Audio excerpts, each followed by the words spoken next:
Good morning, everyone. Welcome to my balcony. I wanted to put out some videos regarding tips and tricks for studying and prepping for STEP.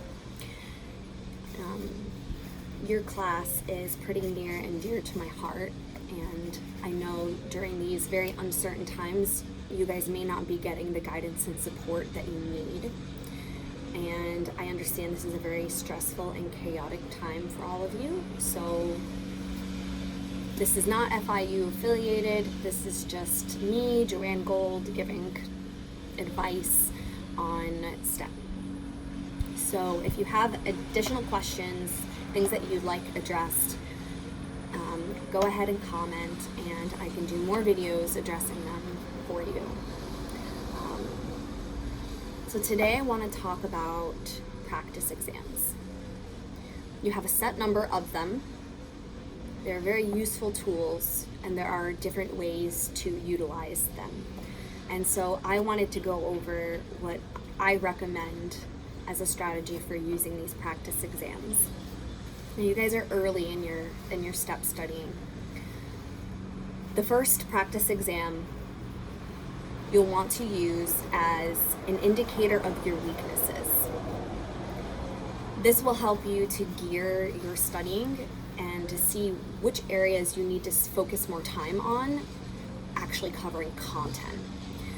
Unfortunately, there isn't enough time to re-study all of medical school, but what you can do is start with the content you're weakest on and keep working your way down so you can hit as much of the highest yield content for you that's possible.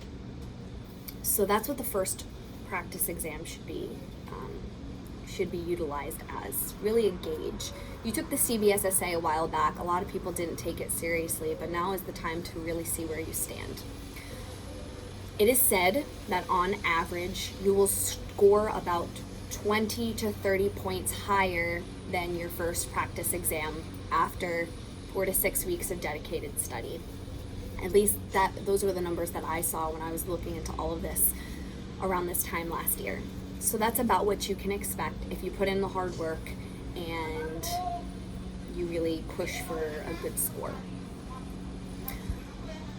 The other practice exams should be spread out over the period of your dedicated study.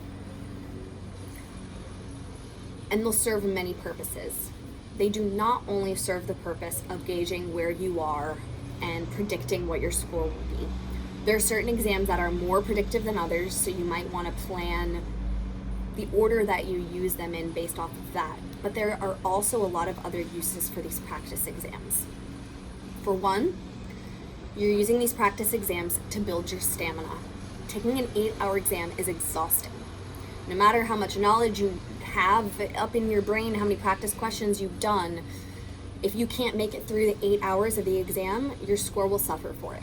So you're helping to build up your stamina. So I highly recommend that you take these exams timed and under similar conditions that you'd be taking it in the testing center. What do I mean by that?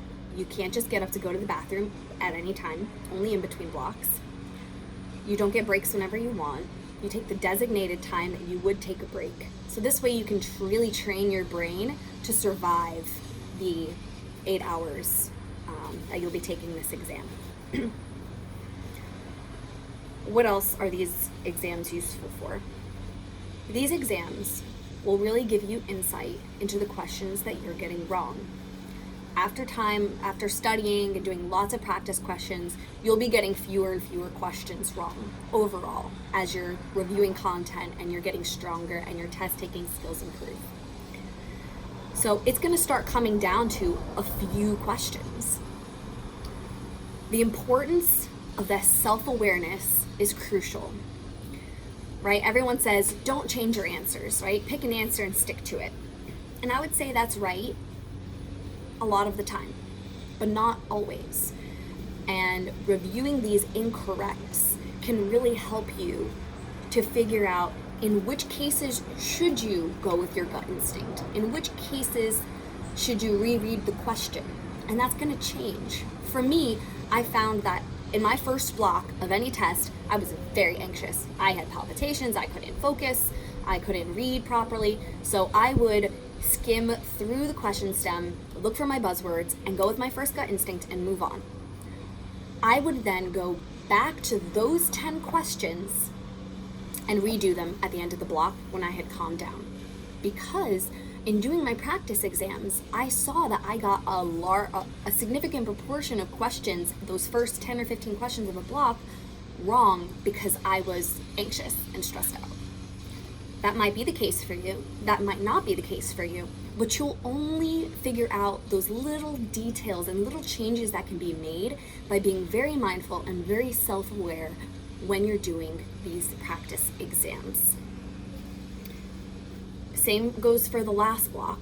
Maybe you're the type of person, you don't read every word and you do buzzwords, or you look at the answer choices first, or you look at the question stem first, whatever it might be. That might change depending on when you're fresh in the beginning and you are very attentive and at the end. For my last block, I realized I needed to read every word and I needed to read them out loud to myself, out loud in my head to myself, because I needed to be extra attentive because I was exhausted, mentally exhausted.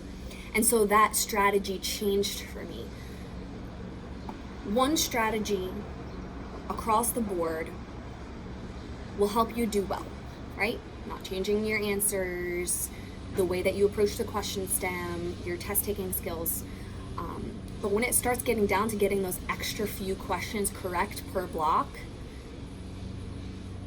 this is where a big difference can be made. So be mindful of those things, pay attention to those things when you're doing your practice exams and when you're reviewing them. Okay, that being said, the closer you get to your exam, I recommend doing not only the practice exam, but also two blocks of some question bank at the end, because that really simulates a full exam. And you should at least try to do that once or twice before taking the real test. I also recommend taking the practice test that they offer at a testing center if it's possible. Given the coronavirus, pandemic right now, I don't think it's possible to go to a testing center now, but maybe a week or two before your test. It's nice to see the layout of the testing center, where the bathrooms are, how things work, so that on test day you're not thrown off. If you're the type of person who can just walk in and those things won't affect you, that's totally great. Then maybe that will be as helpful for you. But if you can simulate test day before test day to get used to test day, you should probably do that. I found it really helpful. It really helped my anxiety levels on the day of the exam. Let's see.